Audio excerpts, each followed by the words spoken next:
ठीक है। तो सबसे पहले देखो, सबसे पहले हम चैप्टर्स के बारे में बताने से पहले कुछ चीजें बता रहे हैं जो इलेवेंथ में गलतियां हुई और ट्वेल्थ में नहीं करना है। सबसे पहला गलती क्या हुआ कि प्रैक्टिस की कमी, ठीक है, और टेस्ट की कमी। ठीक है, टेस्ट और प्रैक्टिस दोनों की कमी हुई है। तो इस बार ट्वेल्थ में टेस्ट और प्रैक्टिस, इसका दो कारण होता है, टेस्ट की कमी की और प्रैक्टिस की कमी की, और इलेवेंथ में नंबर कम आने की। देखो दो क्लास होता है, जब आप, क्योंकि आप लोग अनुभवी हैं 8 से 9th के, जब आप लोग 8 से 9th में आए थे सब लोग, तो सोचो डिफिकल्टी हुआ था कि नहीं हुआ था? 8 से 9th में आने पे डिफिकल्टी हुआ था कि नहीं हुआ था? याद करो, समय याद करो कि 8 से 9 कोविड में थे क्या? कोविड में 8 9 में तुम लोग कोविड में थे क्या? तब तो क्या तुम लोग को डिफिकल्टी हुआ है, मौज में तुम लोग ऐसे ही चले गए। हाँ, लेकिन नॉर्मली क्या होता है कि 8 से 9th में जब आते हो तो थोड़ी डिफिकल्टी होती है। इवन से ऑड स्विच करेंगे जब जब हायर क्लासेस में, इवन से ऑड स्विच करने में कठिनाई होती है। तो 8 से जब 9th आएंगे और 10th से जब 11th जाएंगे तब आप लोगों को कठिनाई होगी। 10th से 11th आने में कठिनाई होगी कि नहीं? जैसे 10th में आप लोग क्या करते थे, 10th में पूरे चैप्टर मिला के, कितने, फिजिक्स की बात कर रहा हूँ, पूरे चैप्टर मिला के 14 फॉर्मूले थे या इससे भी कम। अगर बहुत अच्छे से पढ़ोगे तो 14 फॉर्मूले थे। जब आप 11th में आए तो एक चैप्टर में 14 फॉर्मूले थे। पूरे 10th में जो 14 फॉर्मूले थे, 11th में एक चैप्टर में 14 फॉर्मूले। और ऐसे ऐसे कितने चैप्टर, 14 चैप्टर। अब सोच लो, कहाँ तुमसे 14 फॉर्मूले में हालत खराब हो जा रही थी, एक साल के अंतराल में लगभग 200 250 फॉर्मूले आ गए। अब बच्चा कैसे कोप अप करे? तो जब 10th से 11th में कोई टॉपर बच्चा भी आता है तो उसका मार्क्स कम होता है, ठीक है ना? देखो ये ट्रेंड है कि जब 11th में आओगे तो हाफ ईयरली में नंबर कम आता है। जब हाफ ईयरली में नंबर कम आता है तो बच्चा घबराता है, ठीक है ना? और 11th 12th मिला के 4 बुक है, 11th और 12th मिला के 4 बुक है। 11th की 2, पता है ना, ये तो देख ही लिया आप लोग, और 12th की 2। तो इसमें इन चारों में जो लोग कॉम्पिटिटिव एग्जाम को टारगेट में लिए हुए हैं, इन चारों में सबसे ज्यादा डिफिकल्ट कौन सी बुक होती है? 11th की फर्स्ट, सबसे ज्यादा डिफिकल्ट। एक तो बताओ, तुम लोग 10th से आए थे 14 फॉर्मूला पढ़ गए, 11th में आते ही पहली बुक मिली जो चारों साल में, दोनों साल में सबसे कठिन, ठीक है, तो बच्चा एकदम धराशायी हो जाता है। तो हाफ ईयरली का रिजल्ट एकदम हो जाता है खराब। फिर उसको घबराहट होने लगती है कि अब तो फेल भी हो जाएंगे, मतलब अब तो पास भी नहीं होंगे, है ना? अच्छे अच्छे बच्चों जिनका 90 90 आता है, क्योंकि 10th में 90 लाना आसान है। 10th में 90 लाने में क्या करना है, बस 20 30 क्वेश्चन प्रैक्टिस कर लो, फॉर्मूले वगैरह रट लो, 90 आ जाएंगे, है ना? लेकिन जब वो 11th में आता है तो अब उसको पता चलता है कि फिजिक्स समझना पड़ता है।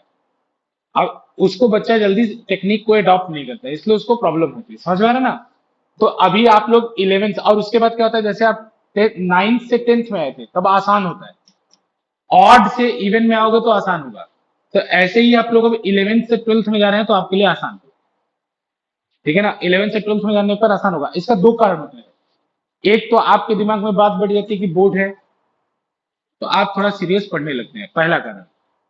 दूसरा कारण कि कंटेंट जो होता है, जो कॉन्सेप्ट जो होता है वो 12th में आसान होता है। जैसे मैं सबसे, अगर मुझे 4 बुक है 11th 12th मिला के, और मुझे निर्णय करना हो कि सबसे कठिन कौन सी बुक, तो सबसे कठिन पहली, अगर प्रेफरेंस देना हो तो पहला नंबर पे ये आएगी, दूसरे नंबर पे 12th की फर्स्ट बुक आएगी। ये भी मत समझना कि 12th का फर्स्ट बुक आसान है, रुला देगी। और इस बार का 12th का पेपर मैं बता रहा हूँ, इस बार जो 12th बोर्ड का पेपर हुआ है बहुत खतरनाक हुआ है। खतरनाक इन द सेंस, किस सेंस में हुआ है कि जैसे बोर्ड का एक ट्रेंड चलता है, ट्रेंड क्या चलता है, ट्रेंड चलता है कि मान लो पढ़े हो अच्छे से, एक बार पढ़ लिए, फिर उसके बाद हम लोग कहते हैं कि 95% क्वेश्चन पीवाईक्यूज होते हैं। मतलब बोर्ड के पेपर में 95% क्वेश्चन क्या होते हैं, पीवाईक्यू। लेकिन अब की बार ये धराशायी हो गया, सब नए क्वेश्चन बने थे और सारे नए क्वेश्चन कॉन्सेप्ट पे बेस्ड थे। वही बच्चा 12th के पेपर में स्कोर कर पाया जिसने कॉन्सेप्ट पे फोकस किया।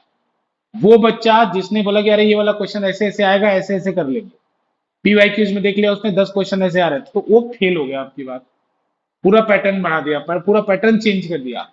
इसीलिए मैं हमेशा एम्फेसाइज करता हूँ, 11th में बोला, 10th में बोला, कि यहाँ पे ये नहीं देखना है, यहाँ पे कॉन्सेप्ट खूब फोकस करना है।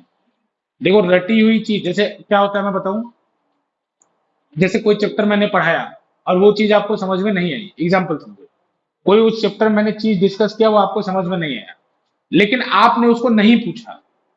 क्यों नहीं पूछा? कि मैं इसको रट लूंगा, मैं इसको रट लूंगा, मैं समझ, चलो कोई बात नहीं, ऐसा ऐसा आएगा तो मैं ऐसा कर लूंगा।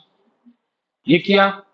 तो मैं बताता हूँ, मेरे पास एक, मैं एक नीट की बच्ची था, उस बच्ची का उसका दूसरा अटेम्प्ट था पेपर का, मैं उसको तैयारी कराने के लिए, मुझे बोला कि सर, रिक्वेस्ट किया कि सर फिजिक्स पढ़ा दीजिए मुझे, है ना, आपकी फिजिक्स मुझे पढ़ाई हुई समझ में आती है, आप मुझे पढ़ा दीजिए। तो मैंने कहा ठीक है।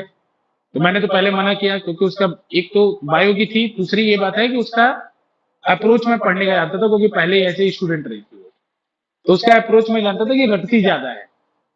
तो मैंने उसको पहले मना किया, लेकिन बोला कि सर नहीं, मैं अप्रोच चेंज कर चुकी हूँ, अब मैं मेहनत करती हूँ, मैं सुबह से लेकर शाम तक अब 12-12 घंटे पढ़ती हूँ। तो मैंने बोला ठीक है, चलो देखते हैं। अब मैं गया, जब मैंने उसको चैप्टर पढ़ाना शुरू किया, बोला कॉन्सेप्ट सीखो, ठीक है ना, तो वो बोली नहीं सर मैं कर लूंगी, इसके बाद ऐसे ऐसे होगा ना, ऐसे, मतलब उसका ये दिमाग था कि इसके बाद प्रोसीजर पे दिमाग था, कि इसके बाद ये करना है, उसका ये नहीं दिमाग था कि क्यों करना है। देखो फिजिक्स में बहुत बड़ा वर्ड होता है क्यों, वाई। तो प्रोसीजर पे दिमाग उसका था कि ऐसे ऐसे करना है, क्या करना है पे दिमाग था, क्यों करना है पे दिमाग नहीं था उसका। क्या करना है, तो मैंने उसको समझाता रहा कि नहीं कर पाओगे, तो बोला कि नहीं नहीं मैं कर लूंगी। तो एक चैप्टर मैंने पढ़ाया, उस चैप्टर का टेस्ट लिया, उस चैप्टर के क्वेश्चन दिए, बढ़िया, एकदम बढ़िया, क्योंकि अभी ताजा पढ़ा, प्रोसीजर सब रटा हुआ, बढ़िया निकल गया। बोले कि सर देखा, कर लिया। मैंने कहा ठीक है, अच्छी बात, तुम्हारा मेरा तुमको देखना है, लेकिन मैं तो बोल रहा हूँ कि सही टेक्निक नहीं। अगला चैप्टर पढ़ा, ऐसे पढ़ते पढ़ते हो गया। नीट का पेपर उसका हुआ, 50 में से वो एक क्वेश्चन टच करके नहीं आई। 50 क्वेश्चन फिजिक्स का आता है, एक क्वेश्चन टच नहीं किया। मैंने बोला क्यों? बोले कि सर मेरे को आता ही नहीं। रीजन जानते हो उसका क्या? नीट का क्वेश्चन आया, अब अभी जो चीज पढ़ा रहा हूं, जब 14 चैप्टर बाद वो चीज पूछूंगा और तुमने बोला कि मैं रट लूंगा, गया, हो गया, तुम्हारा काम हो गया। इसीलिए फिजिक्स में क्या करना चाहिए, फिजिक्स में जब फिजिक्स पढ़े, और एक बार बता दो, एक बार ट्रेन अगर छूट गई स्टेशन से, तो दोबारा भले तुम आगे उसको कैचअप करो, लेकिन पुरानी वाली बात नहीं रह जाती।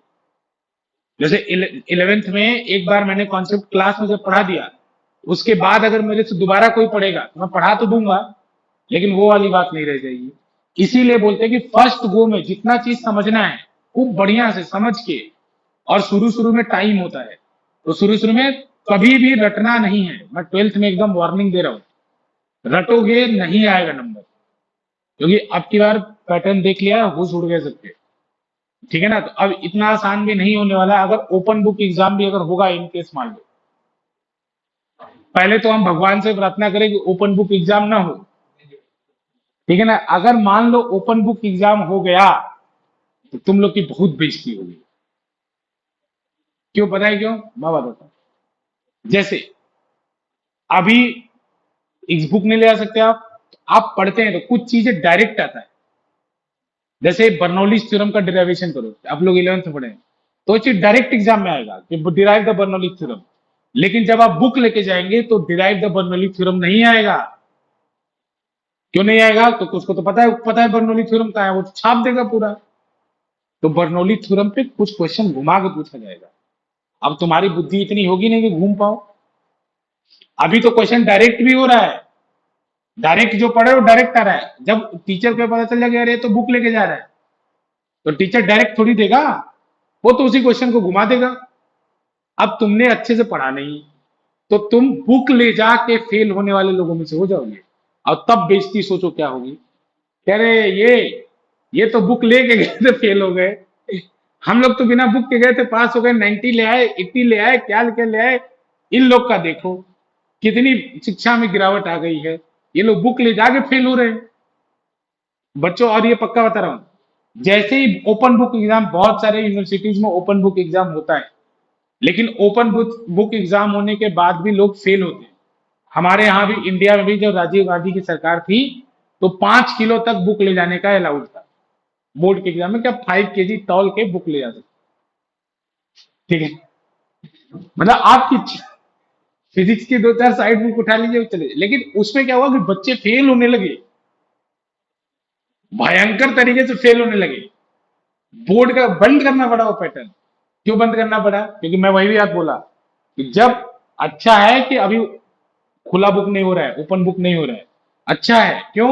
क्योंकि अब मैंने आपको पढ़ाया कि डाइपोल का डेरिवेशन पढ़ाया, पांच, अभी तो मैं कहता हूं पांच डेरिवेशन पढ़ाया है, एक न एक कंफर्म आएगा। मैं कहता हूं अभी कि पांच डाइपोल डेरिवेशन पढ़ा है, एक कंफर्म आएगा। गॉस लॉ का पांच एप्लीकेशन पढ़ा है, एक कंफर्म आएगा। बच्चों को बोल देता हूं और आता भी है, लेकिन जब बुक लेके जाओगे तो नहीं आएगा। तब इंतजार करो क्या वो खेल खेलता है उसके साथ। ठीक है ना? तो चैलेंजेस काफी होगा, तो ओपन बुक एग्जाम अच्छा नहीं है ना? और मेरे हिसाब से आप लोग के समय नहीं होगा, जिनके समय होगा उनकी बहुत दुर्दशा होगी। ये तो बात हमको पहले बता रहा हूँ, ठीक है ना? तो सबसे पहली बात, कुल मिला जुला के अगर ओपन बुक एग्जाम हो चाहे क्लोज बुक एग्जाम हो, हमें कोई प्रॉब्लम नहीं है। प्रॉब्लम किसको नहीं होती? जो कॉन्सेप्ट जिसका क्लियर होता है।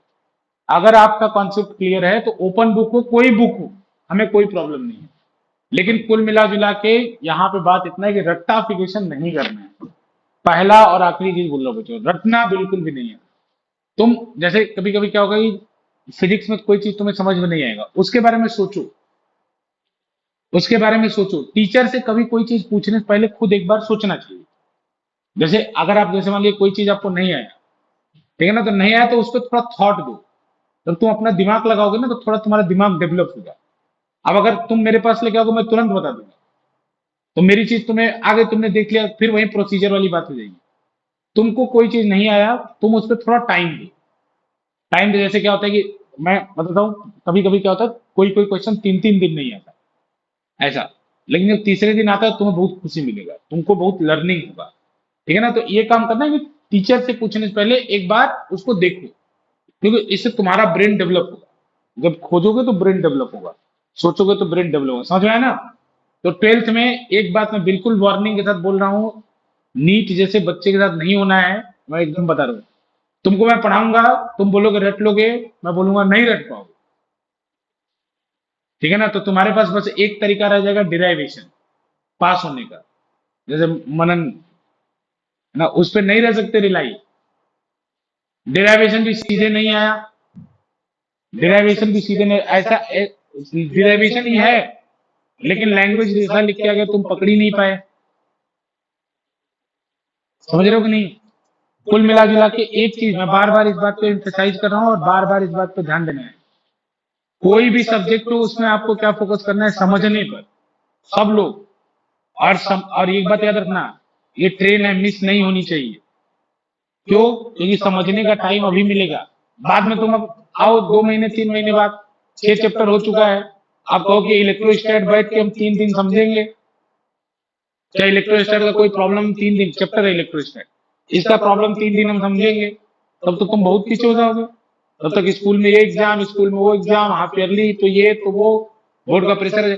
इसीलिए जब स्टार्ट करो, और जो समर वेकेशन है, एक बार मैं बता रहा हूँ, समर वेकेशन एकदम जी जान के साथ लगा देना। देखो, ट्वेल्थ की फर्स्ट बुक, जैसे हम लोग कहते हैं कि अगर मान लो ट्वेल्थ का पूरा सिलेबस 7 महीने पढ़ा रहे हैं, 7 महीने ट्वेल्थ का फर्स्ट बुक अगर पढ़ा रहे हैं पूरा सिलेबस, 7 महीने तक लगातार क्लास चलेगी तो सिलेबस पूरा हो जाता है ऑन एन एवरेज।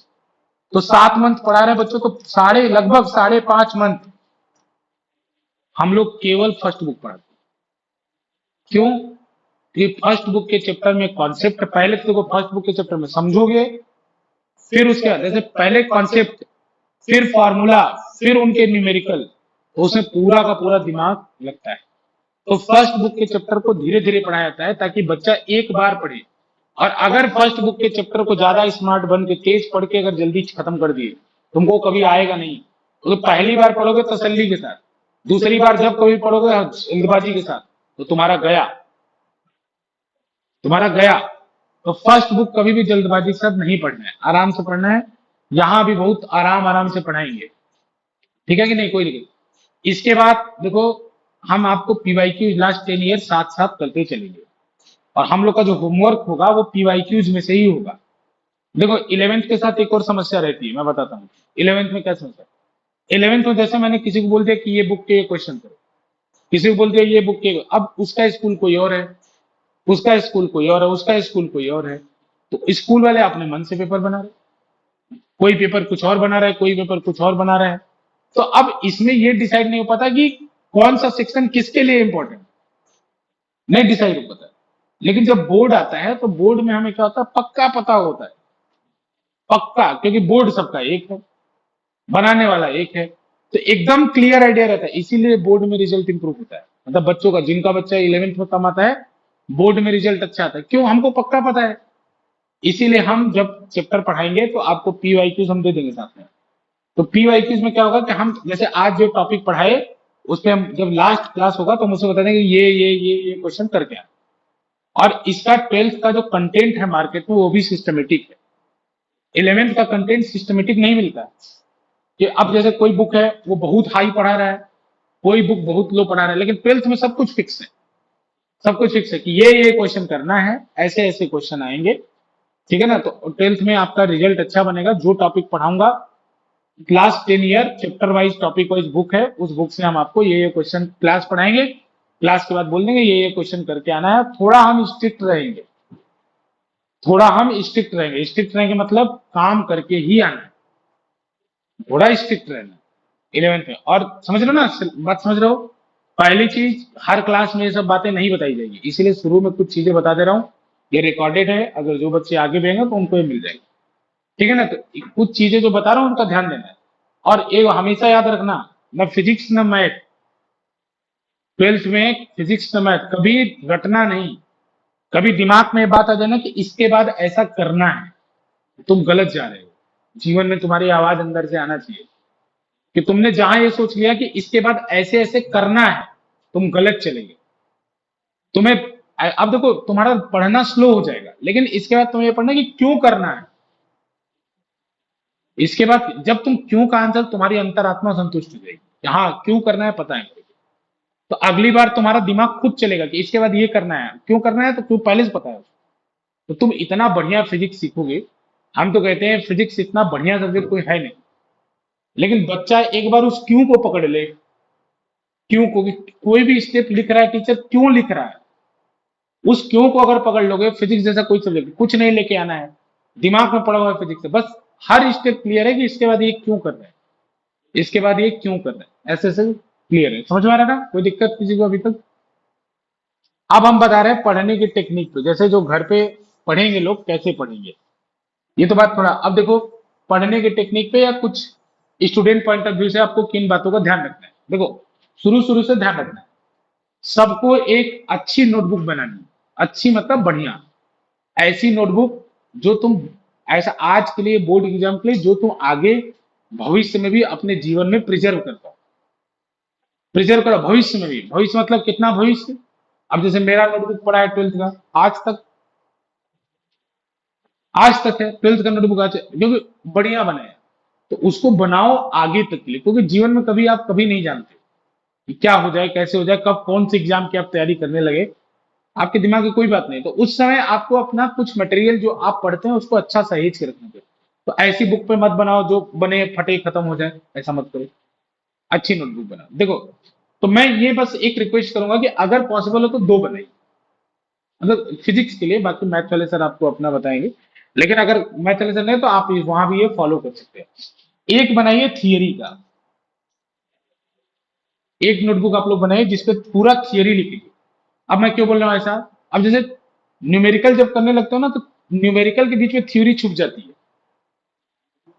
न्यूमेरिकल के बीच में थ्योरी छुप जाती है। तो अब एक बार ऐसे मेरा मूड हुआ मान लो रिवाइज करने का, तो अब मूड जब रिवाइज करने का हुआ तो उसके बीच में न्यूमेरिकल आने लगे, तो एग्जॉस्ट हो जाता है आदमी, कभी कभी न्यूमेरिकल ही देखने लगता है। तो एक बुक आप लोग बनाए थियरी का, थियरी के बुक में जो मैं न्यूमेरिकल कराऊंगा वो आपको करना है। जैसे मैं क्लास में पढ़ाऊंगा तो मैं न्यूमेरिकल कराऊंगा, वो न्यूमेरिकल आपको थियरी के बुक में करना है। लेकिन आप जो न्यूमेरिकल करेंगे, जैसे मैं अभी आपको जो लास्ट 10 ईयर दूंगा, तो 10 ईयर के लिए आप डेडिकेटेड बुक बनाइए, डेडिकेटेड नोटबुक बना लीजिए। 10 ईयर, जैसे मैंने होमवर्क दिया कि ये क्वेश्चन नंबर इस पीडीएफ से करके आने, तो उसके लिए आप डेडिकेटेड नोटबुक बना लीजिए, डेडिकेटेड। अब उस पर क्वेश्चन नंबर डालिएगा, बस क्वेश्चन लिखने की भी जरूरत नहीं है। वो हम आपको कोशिश करेंगे प्रिंटेड दे दें, तो प्रिंटेड दे देंगे तो उसको आप तो पिन कर लीजिएगा, हर चैप्टर का प्रिंटेड दे देंगे तो पिन कर लेना, तो पिन कर लेना।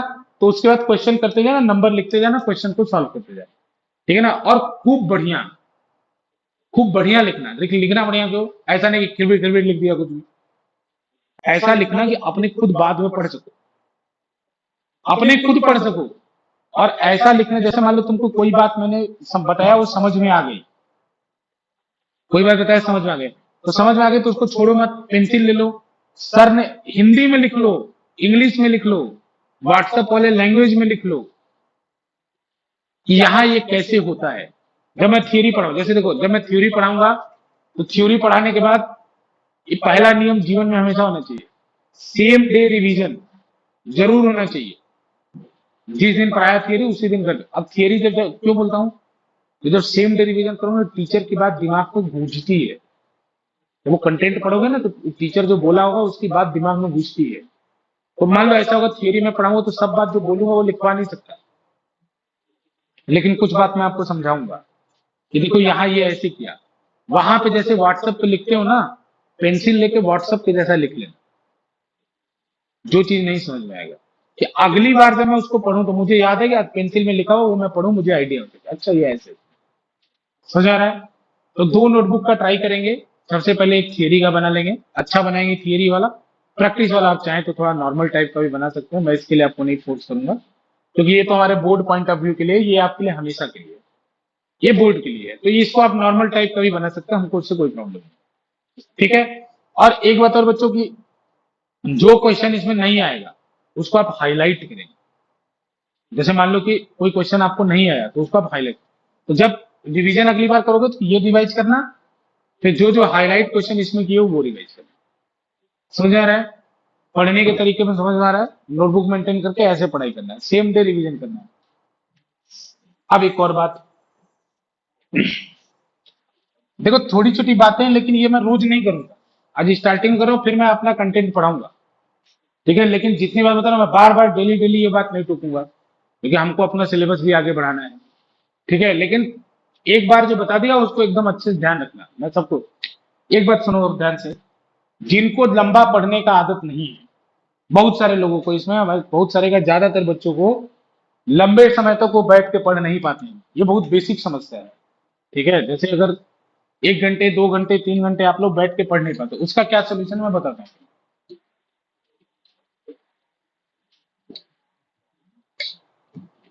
सुनो, अगर आप लंबे समय तक पढ़ नहीं पाते तो जैसे सुनो, आप तुम्हें काम दे दूं, जैसे मान लो आज मैंने तुम्हें मोटिवेट किया, कुछ बातें बताई, तुम मोटिवेट हो गए।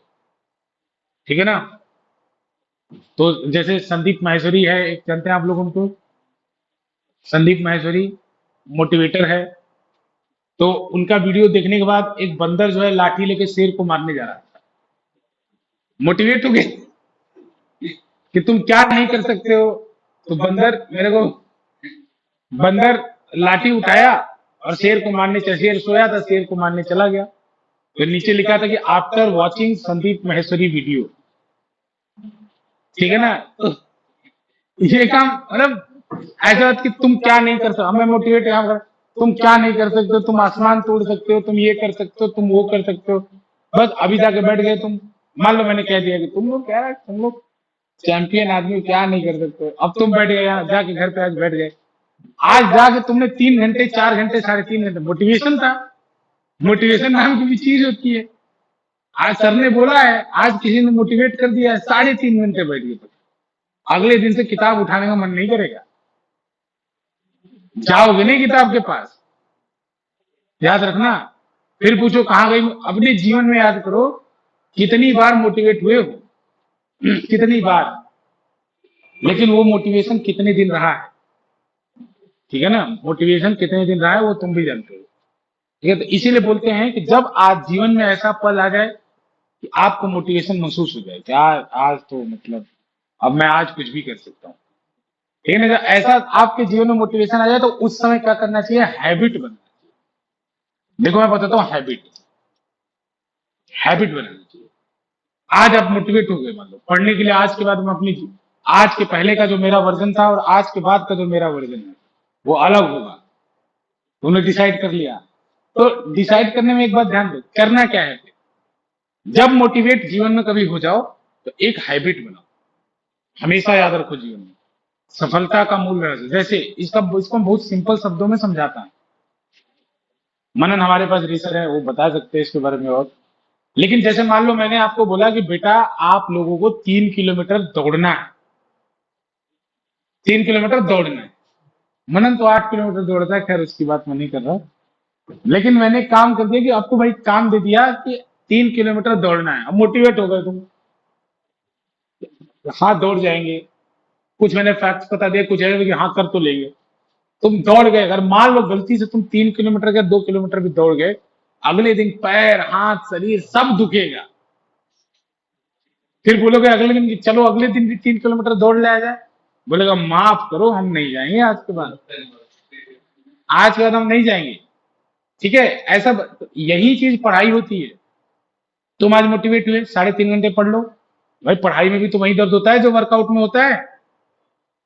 बहुत पेनफुल काम है पढ़ाई, ऐसा नहीं बोलता कि बहुत अच्छा काम है, बहुत सुखमय काम है, नहीं, आनंद नहीं आएगा, लेकिन बहुत पेनफुल है। तो अब क्या करो, जैसे तुम्हें 3 किलोमीटर दौड़ने का मैंने इसी से रिलेट करना अपने पढ़ाई को। तुम्हें 3 किलोमीटर दौड़ने का मैंने टारगेट दिया कि बेटा 3 किलोमीटर दौड़ जाओ। तुम क्या करो, ठीक, अब डिसाइड करो। पहले दिन पार्क में जाओ, जिस पार्क में दौड़ना है, तो पहले दिन जाओ बस, और जाओ घूमो। ठीक है, घूमो, जाके इधर उधर टहलो, फिर आ जाओ वापस। तो तुम्हारे ब्रेन को बड़ा मजा आएगा, अरे बहुत मजा आया था कल, फिर चलेंगे सुबह। ठीक है, देखो एक बात बताए कि winning is a habit, unfortunately so is losing. Winning habit है, तो एक बार विन करता है बार बार विन करता है, लेकिन लूजिंग भी हैबिट है। तो तुम क्या करो, पहले दिन जाओ पार्क में बस टहलो, वॉक करो। ठीक, या पहले दिन जाओ बस ऐसे जाओ बस आ जाओ, अगले दिन जाओ थोड़ा सा चलो फिर घूम के आ जाओ, तीसरे दिन से जाओ आधा पार्क चलो वापस आ जाओ। तो तुम्हारा ब्रेन क्या कहेगा, अरे बहुत मजा आ रहा है। देखो क्योंकि जब आप कोई चीज जीतते हैं ना तो आपको खुशी होता है। जैसे आपने कोई टारगेट अपने जीवन में, याद रखो जीवन बता रहा हूं, जीवन को देखो अपने, तो तुमने कोई टारगेट डिसाइड किया, तुम्हारा कितना भी छोटा टारगेट हो, अगर तुमने अचीव किया तो तुम्हें खुशी लगता है कि नहीं, खुशी मिलता है कि नहीं तुम्हें, तो ब्रेन खुश हुआ। तो ब्रेन जिस चीज से डरता है अगर उससे वो काम कराओगे तो तुम्हें रोकेगा वो, क्योंकि brain is made to protect you. Brain को डिजाइन किया गया ताकि इंसान को प्रोटेक्ट कर सके। तो तुमने उससे पढ़ाई करा दी, उसको दर्द हो गया, बोला इधर नहीं जाना है, मना कर दिया उसने कि नहीं जाना है इधर। तो ब्रेन को क्या करो, पार्क में जाकर टहल, जैसे मैंने एग्जांपल दौड़ने से पहले दिन जाके टहलाओ, तो टहलाओगे तो बोलोगे आज मैंने अपना टारगेट सेट किया था कि पार्क में जाना है, आज मैं चला गया, तो वो जो खुशी ये मिल जाएगी कि मैंने अपने टारगेट को अचीव किया। ब्रेन बोलेगा टारगेट अचीव हो गया, कल भी चलना है, कल फिर उठोगे जाओगे। तो अब थोड़ा सा चल लो, फिर आ जाओ वापस। ठीक है, अगले दिन फिर उठो। अब अगले दिन तुम्हारा ब्रेन क्या चल रहा, मजा आया था, कल भी टारगेट जो डिसाइड कर, तुम जब टारगेट जो चीज तुम डिसाइड करते हो और वो चीज तुम पूरा कर लेते हो, तुम्हें मजा आने लगता है। तुमने टारगेट डिसाइड किया, उसको पूरा करने तुम्हें अच्छा लगता है, अगले दिन फिर जाओ, थोड़ा सा और चल लो। ऐसे ऐसे करके तुम एक राउंड चलो पहले, फिर 2 राउंड चलो, पहले 3 राउंड चलो, फिर ऐसे ऐसे अपनी रफ्तार को बढ़ाते रहो, बढ़ाते बढ़ाते दौड़ो। तो पूरे धीरे धीरे धीरे धीरे करके आप पाएंगे कि आप 3 किलोमीटर बहुत एफर्टलेसली दौड़ पाएंगे।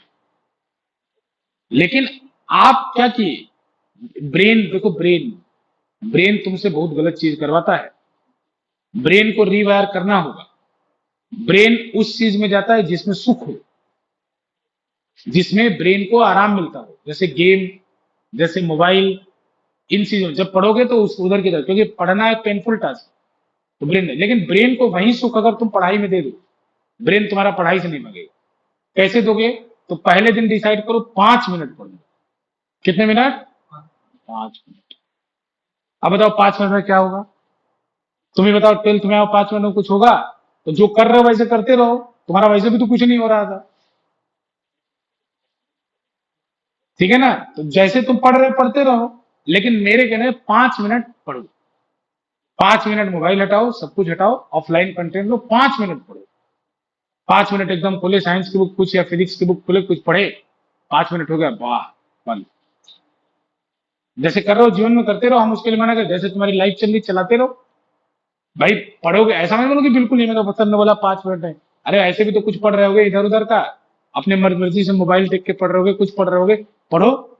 लेकिन मैं बोला कि लाइफ में थोड़ा सा चेंज लाओ। 5 मिनट लाए, 5 मिनट लाए, तुम्हारा तुमको कितना खुशी होगा कि तुमने आज टारगेट डिसाइड किया था। देखो ब्रेन को जीतना है, तुम्हारा 5 मिनट से कुछ नहीं होगा, लेकिन तुम आज जीत गए, ब्रेन जीत गया तुम्हारा। अरे 5 मिनट मजा आ गया। तो अगले दिन फिर 10 मिनट पढ़ना, सीरियस होके पढ़ना है, कुछ भी इधर उधर नहीं देखना है, मोबाइल भी कुछ नहीं देखना है, ऑफलाइन कंटेंट से पढ़ना है। 10 मिनट, 10 मिनट पढ़ना, 10 मिनट पढ़े, तुम्हें पता भी नहीं लगा तुम 10 मिनट पूरा कर लो। बहुत मजा आया, टारगेट डिसाइडेड, टारगेट कंप्लीटेड, बस आनंद आ गया। फिर अगले दिन बोलोगे 30 मिनट पढ़ना है या 20 मिनट पढ़ना है, धीरे धीरे ऊपर लेके जाओ।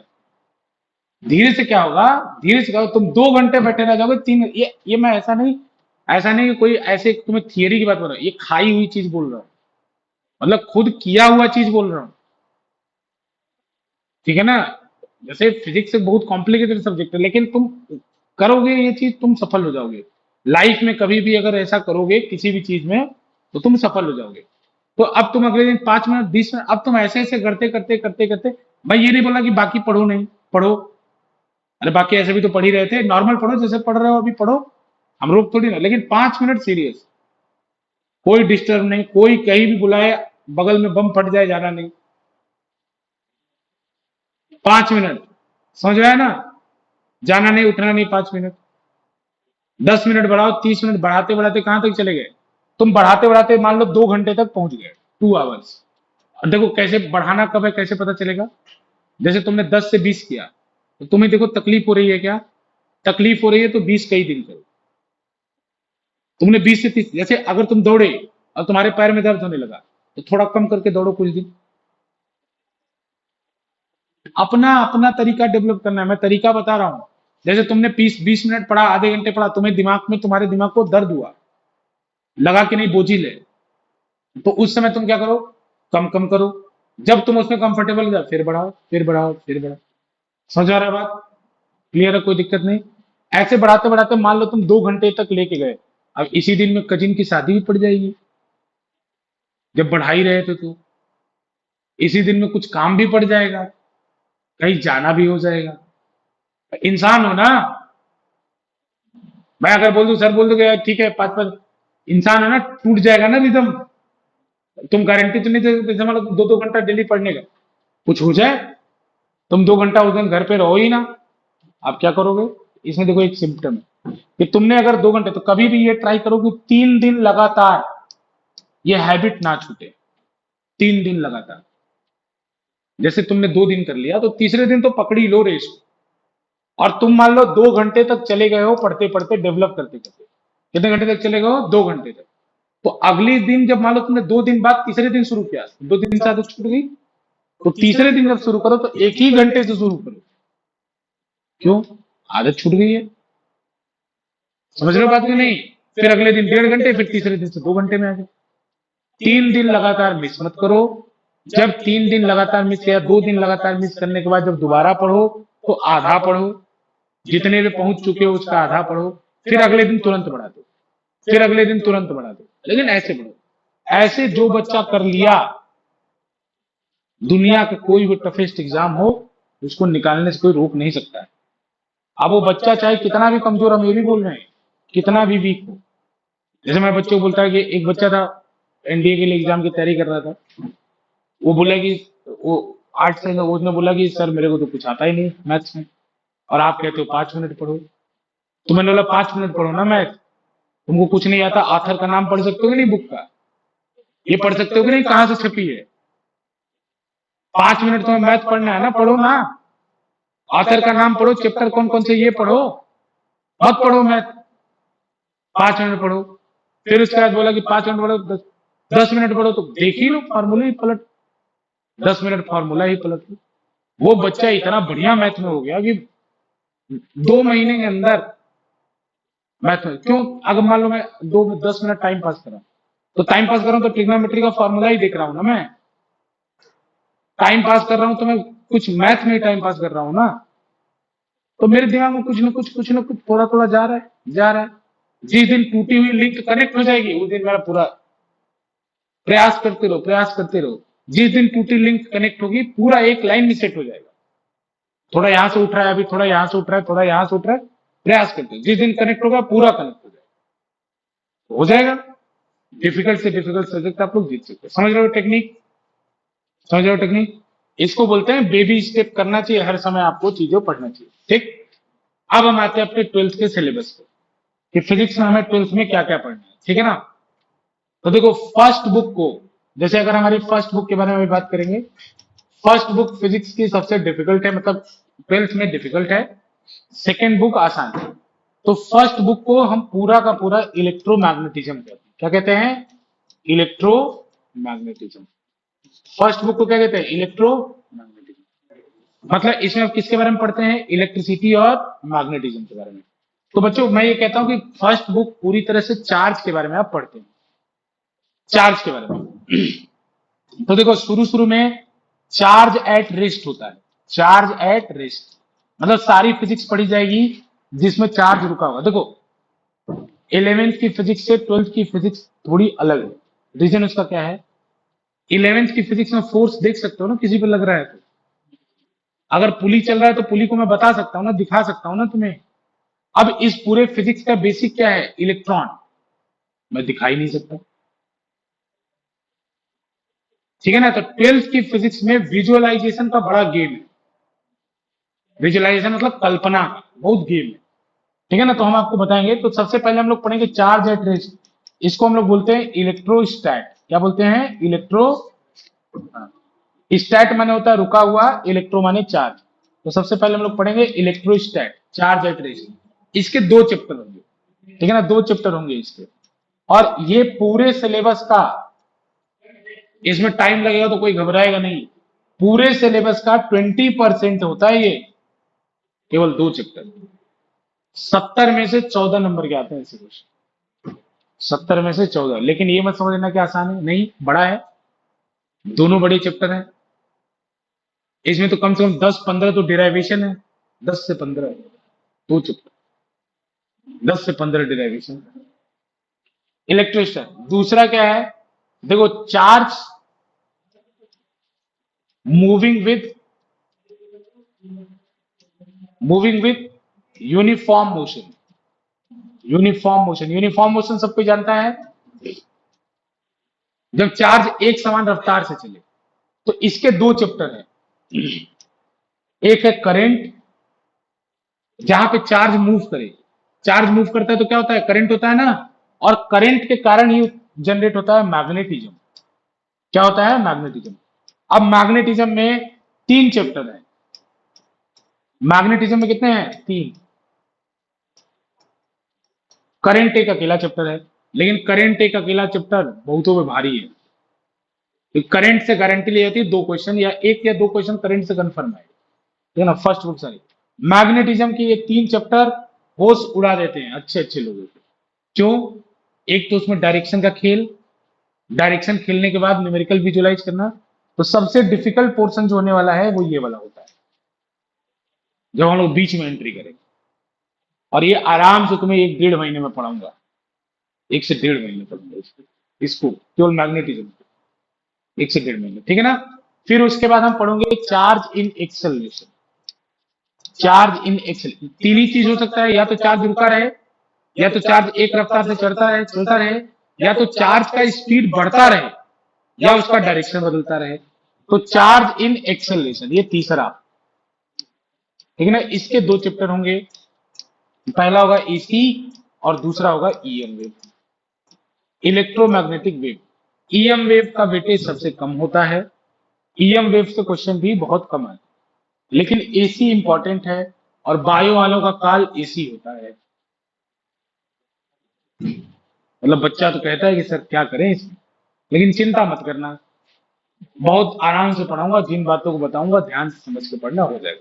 ठीक है ना? तो ये हमारा फर्स्ट बुक है। ठीक है ना? फर्स्ट बुक पे ही आप लोग को पहले फोकस करना। तो सबसे ज्यादा इलेक्ट्रोस्टैट में हम 1-1.5 महीने हो सकता है इलेक्ट्रोस्टैट भी पढ़ाएं, क्योंकि अगर इलेक्ट्रोस्टैट पढ़ाऊंगा तो करंट पढ़ाने में मेरे को आसानी हो जाएगी। और कुछ कॉन्सेप्ट इलेक्ट्रोस्टैट के करंट में जाते हैं। ठीक है ना। तो इसीलिए मैं पूरा, और इसमें मुझे बेसिक्स भी पढ़ाना है, जैसे आज मैंने क्लास को बोला था, तो आज मैं बेसिक्स भी कुछ आपको बताऊंगा, ठीक है ना। समझ आ रहा है ये सब चैप्टर का लेआउट, बाकी पढ़ेंगे तो बनाना, इसको बनाने की जरूरत नहीं, मतलब पहली बुक में आप केवल इलेक्ट्रिसिटी और मैग्नेटिज्म के बारे में पढ़ेंगे, इस बारे में इलेक्ट्रिसिटी और मैग्नेटिज्म, इसीलिए इसका नाम क्या रखा है, इलेक्ट्रोमैग्नेटिज्म। पहले बुक का नाम क्या है, इलेक्ट्रोमैग्नेटिज्म, इसमें ये चीजें आप पढ़ेंगे। दूसरी बुक, सेकंड बुक की थोड़ी सी बात, बस एक हिंट दे देता हूं, बाकी बताओ, टेंथ में ऑप्टिक्स कैसी लगती है, लाइट, टेंथ में लाइट कैसा लगता था, आसान की कठिन, आसान की कठिन, आसान था। और ट्वेल्थ में इसी का उल्टा बोलोगे तुम, ट्वेल्थ में इसी का उल्टा बोलोगे, जब सब बच्चा चैप्टर पढ़ लेता है, पूछना है तुझे, तो ऑप्टिक्स बार बार पढ़ता है, अगर एक चैप्टर दोबारा पढ़ाने की जो सबसे ज्यादा बार रिक्वेस्ट आती है वो ऑप्टिक्स है, ऑप्टिक्स या एसी, ऑप्टिक्स ऐसे जानते हो क्यों? क्योंकि अभी तो टेंथ में तो सब अच्छा अच्छा रहता है, लेंस फार्मूला, मिरर फार्मूला, तो उसको प्रूफ थोड़ी करना है, अब आगे जाओगे तो प्रूफ भी करना है, और दो चार फार्मूले ऐसे जो कभी देखे ही नहीं तुमने, और ऐसे कम से कम 8-9 की संख्या में आ जाएंगे, और वो आएंगे ही नहीं, न्यूमेरिकल भी डिमांड करेंगे, अब उसमें कोई ना कोई में दोनों मिल जाएंगे, दो तीन फार्मूला मिल जाएंगे, फिर वो लग रहा होगा। अब ऐसे ऐसे न्यूमेरिकल है जिसमें लेंस भी हो जाएगा, मिरर भी हो जाएगा, उसमें पानी डाल देगा, पानी के अंदर से भी, मतलब वाट लगा देगा तुम्हारी, तुम ऑप्टिक्स में, लेकिन ऑप्टिक्स, लेकिन मैं बोलता हूँ ऑप्टिक्स अब सबसे अच्छी बात क्या है सेकेंड बुक के साथ, फर्स्ट बुक तुम, फिर वही बात बोलता हूँ जो इलेवेंथ के लिए बोलता हूँ, फर्स्ट बुक तुम कितना भी पढ़ लो, ऐसा क्वेश्चन बना सकता हूँ जो तुम्हें नहीं है, ठीक समझ रहे बात को, फर्स्ट बुक तुम कितना भी पढ़ लो, ऐसा क्वेश्चन बना सकता हूँ जो तुम्हें नहीं है, सेकेंड बुक का तुम 30 से 40 क्वेश्चन कर लो, मैं ऐसा क्वेश्चन नहीं बना सकता जो तुम्हें नहीं है, ये अच्छी बात है इसमें। ऑप्टिक्स एक बार पढ़ लो, मैं ऐसा क्वेश्चन, क्वेश्चन जो आते हैं उन क्वेश्चन को सॉल्व कर लो, मैं ऐसा क्वेश्चन नहीं बना सकता जो तुम्हें नहीं है, लेकिन फर्स्ट बुक में मैं बना सकता हूँ जो तुम्हें नहीं है, तुम कितना भी पढ़ लो, एक ने एक बार अगर अपने पे एग्जामिनर आ जाएगा तो सेट कर देगा, ठीक है ना, फर्स्ट। लेकिन ऐसा भी नहीं बोलता कि करेंगे भाई, अभी बात थोड़ी कि हम तुमसे बेइज्जती की चीजें पूछने लगेंगे, नहीं, लेकिन हाँ थोड़ा डिफिकल्ट है, ये कहने की बात है, मेहनत करोगे तो वो भी डिफिकल्ट नहीं है, ठीक है ना। तो सेकेंड बुक में देखो, ऑप्टिक्स सबसे पहले आता है, ऑप्टिक्स, और ये ऑप्टिक्स दो पार्ट में पड़ता है, एक होता है ज्योमेट्रिकल ऑप्टिक्स, ज्योमेट्रिकल ऑप्टिक्स मतलब न्यूटन वाला है, रे ऑप्टिक्स, और एक होता है वेव ऑप्टिक्स। अब लो, नई चीज आ गई, वेव ऑप्टिक्स, ठीक है ना। ये दोनों चैप्टर ही बस सेकेंड बुक की जान है, इनको संभाल लोगे तो बाकी बच गया मॉडर्न फिजिक्स, आगे जिसको हम बोलते हैं वो होता है मॉडर्न फिजिक्स, जितने भी चैप्टर उनको क्या कहते हैं, मॉडर्न फिजिक्स, आगे जितने भी चैप्टर उनको मॉडर्न फिजिक्स कहते हैं। तो मॉडर्न फिजिक्स को बोलो तो 10 दिन में खत्म कर देंगे, क्यों, समझाएंगे एक चीज, एक क्लास समझ लेना, उसके दो न्यूमेरिकल कराएंगे कर लेना, फिर वही चीज एग्जाम में आ जाएगी, लिख देना, ठीक है, कोई मतलब ऐसा उसमें माथा पच्ची नहीं है, तुम कर लो आ जाएगा, इसीलिए मॉडर्न सबसे इजी होती है, और इसीलिए मॉडर्न, लेकिन इसमें सेकेंड बुक में जो वेटेज होता है ऑप्टिक्स का ज्यादा होता है, इसलिए मॉडर्न का वेटेज कम होता है, क्योंकि मॉडर्न बच्चा एक बार पढ़ लिया तो उस टीचर कुछ कर ही नहीं सकता, क्या ही पूछ लेगा टीचर, कुछ नहीं पूछ सकता, मॉडर्न आसान है, इसलिए बच्चों को बोलते हैं कि जिनको फेल होने की सिचुएशन ऐसी आती है कि जब फेल हो जाएंगे आप, बोले मॉडर्न उठा लो पहले, लेकिन अगर तुमने शुरू का नहीं पढ़ा तो मॉडर्न भी तुम्हें समझ में नहीं आएगा, शुरू का थोड़ा थोड़ा अगर तुम्हें आइडिया है तो मॉडर्न में तुम निकल जाओगे आराम से, लेकिन मॉडर्न भी वही समझ सकता है जो शुरू में पढ़ा हो, जो, क्योंकि उसमें चार्ज की बात की जाएगी, उसमें भी इलेक्ट्रॉन की बात की जाएगी, उसमें भी करंट की बात की, अरे समझोगे तब तो, फर्स्ट बुक का जिसको बेसिक है वो मॉडर्न फिजिक्स उसका स्कोरिंग है, समझ आया, समझ आया ना, इसलिए अब सुनो ध्यान से, वेक्टर सबको मालूम है क्या होता है, वेक्टर मालूम है ना, चलो बताओ क्या वेक्टर, क्या होता है वेक्टर, कोई भी बताओ, बस बताओ जी वेक्टर क्या होता है, जिसका डायरेक्शन और मैग्नीट्यूड हो, तो करंट कौन सी क्वांटिटी है, करंट कौन सी क्वांटिटी है? हाँ, वेक्टर है। प्रेशर कौन सी क्वांटिटी है? क्यों? इसके पास भी वैल्यू और डायरेक्शन होता है।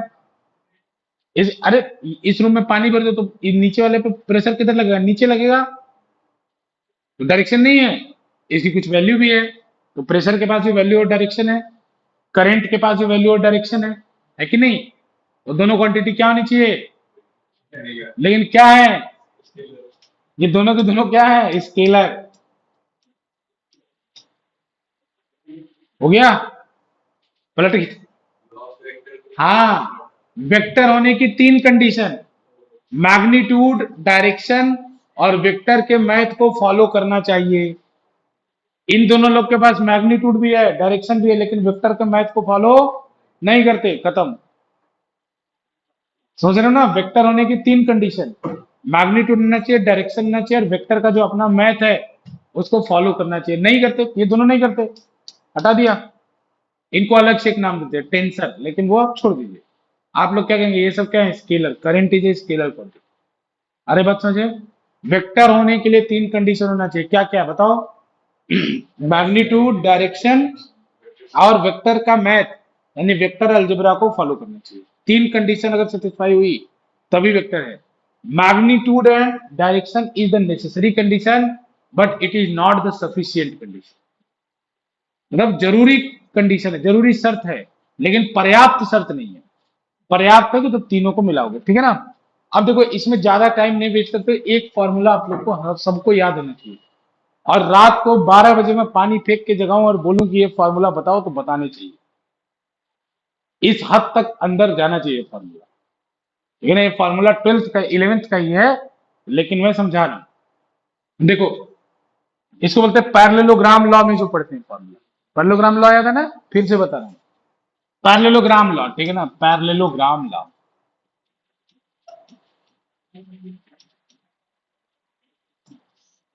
देखो, जैसे एक वेक्टर इस तरीके से है ए, ठीक है ना? एक वेक्टर इस तरह से है बी। तो जब पैरेललोग्राम लगाना है, अब तो हम प्रूफ नहीं करेंगे, बस डायरेक्ट आपको समझा रहे हैं। तो मान लो दो फोर्स है, एग्जांपल समझो, और वो एक ही पॉइंट पे लग रहा है।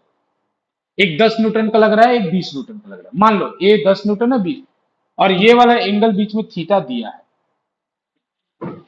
तो इन दोनों फोर्स की जगह, जैसे एक कंपनी में दो लोग काम कर रहे हैं, उन दोनों लोग को निकाल देना है और उनके जगह एक अकेला बंदा ले आना है जो दोनों लोग के बराबर काम करे। समझ रहे हो? तो ऐसे को हम रिजल्टेंट कहते हैं। इन दोनों को हटा देना है, इनके जगह एक फोर्स ले आना है जो दोनों के बराबर काम करे। तो इसी चीज को हम लोग फिजिक्स के लैंग्वेज में क्या बोलते हैं? रिजल्टेंट। क्या बोलते हैं उसको? रिजल्टेंट। तो यानी इसका रिजल्टेंट, अब बार बार बोला जाएगा कि ए और बी का रिजल्टेंट निकालो। अब मैं आगे बोलूंगा नेट इलेक्ट्रिक फील्ड निकालो, ऐसे वेक्टर बने रहेंगे। बोलूंगा नेट इलेक्ट्रिक फील्ड निकालो, तुरंत फॉर्मूला याद करना। ऐसे वेक्टर में मैं बोलूंगा नेट मैग्नेटिक फील्ड निकालो, तुरंत फॉर्मूला याद करना। नेट डाइपोल मोमेंट निकालो, तुरंत फॉर्मूला याद करना। ये फॉर्मूला कई बार 12th के फिजिक्स में काम आएगी, इसलिए उसको शुरू में बता रहा हूँ, ठीक है ना? तो ए और बी अगर इनके रिजल्टेंट लाना, तो रिजल्टेंट का डायरेक्ट फॉर्मूला आप लोग याद रखिए, आर इक्वल टू, इसका डेरिवेशन आप चाहे तो हमारे प्लेलिस्ट पे, चैनल पे, वहां से देख सकते हैं। इसका डायरेक्ट फॉर्मूला होता है A square plus B square plus 2ab cos theta. A square plus B square plus 2ab cos theta. एक बात, अब ये मान लो कि तुमने 10 न्यूटन और 20 न्यूटन का लिया था और इसका रिजल्टेंट 15 न्यूटन आ गया, मान लो 15 न्यूटन आ गया। तो बच्चों, जो रिजल्टेंट निकाल रहे हो वो भी तो वेक्टर ही होगा। तो अभी आपने वेक्टर का क्या निकाला? मैग्नीट्यूड। तो वेक्टर का डायरेक्शन भी तो बताना होगा।